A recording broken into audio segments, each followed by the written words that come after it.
As at the time of making this recording, we haven't had another season of Big Brother Nigeria on the air.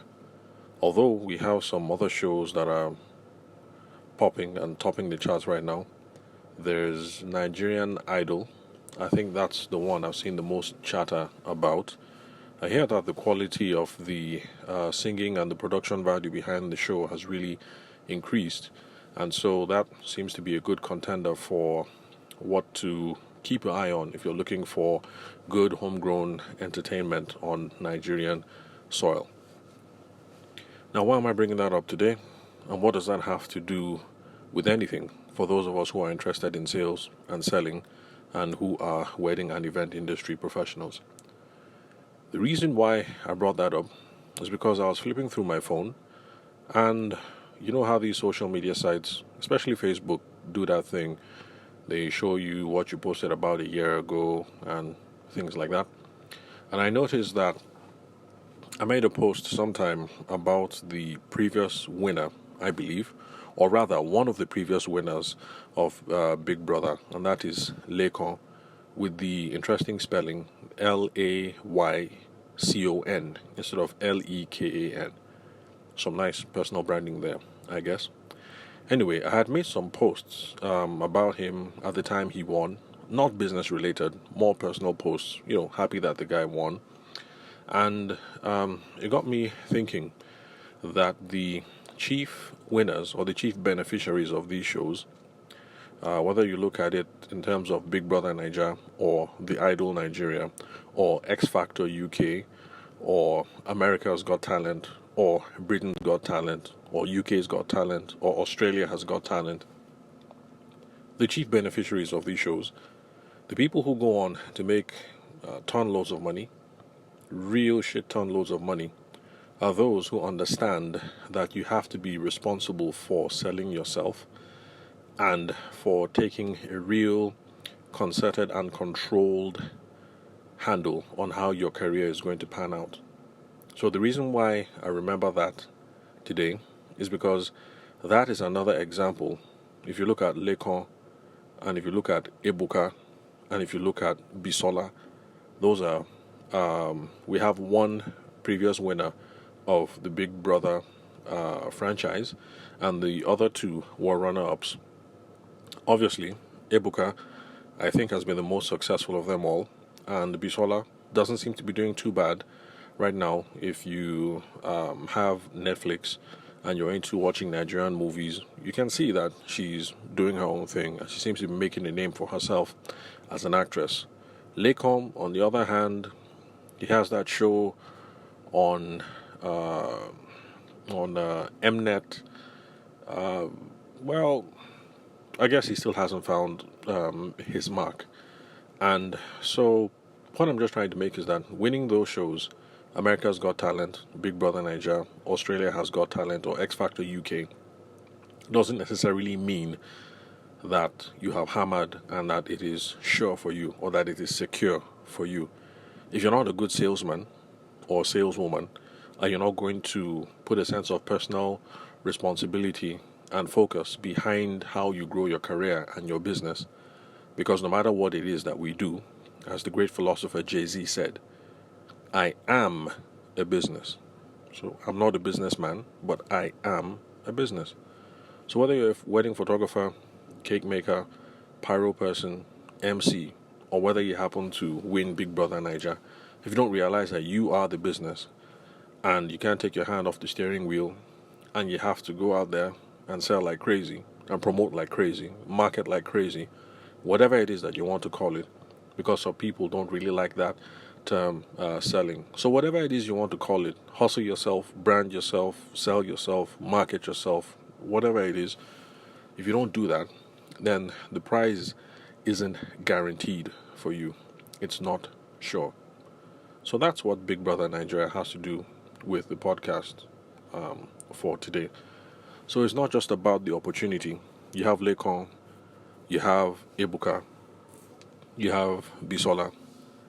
It's not about who the Golden Cup was presented to per se, but it was he or she who was able to get their hustle on and start selling themselves and start marketing themselves.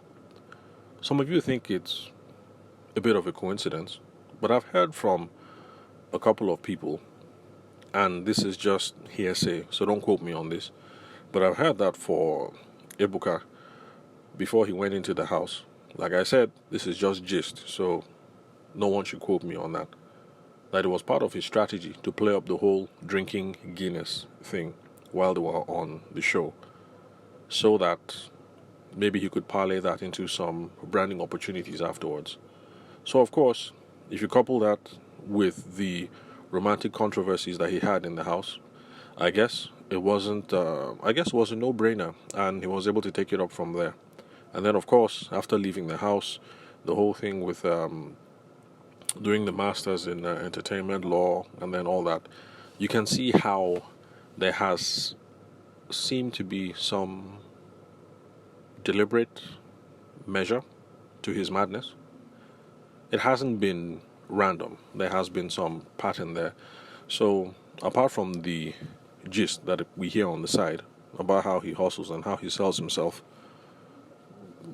I really do believe that it's about he who hustles the most or who sells himself the most that is going to take the trophy at the end of the day. Now, the reason why this is more than just anecdotal is because if you look at other countries and the other shows I mentioned, it's also the same. Alexander Burke, I can't remember if it was, no, that was not UK Got Talent. I think Alexander Burke was, I can't remember, but Alexander Burke, I think, was on one of those shows where JLS was also a runner-up. If you're not into the United Kingdom entertainment scene, then forgive me, but these names are not going to mean anything to you. But for those of us who spent some time in the UK, we know that Alexander Burke and JLS are really big. They didn't win the shows. They were runner-ups. And it's the same when you look at America as well, no matter what the show is.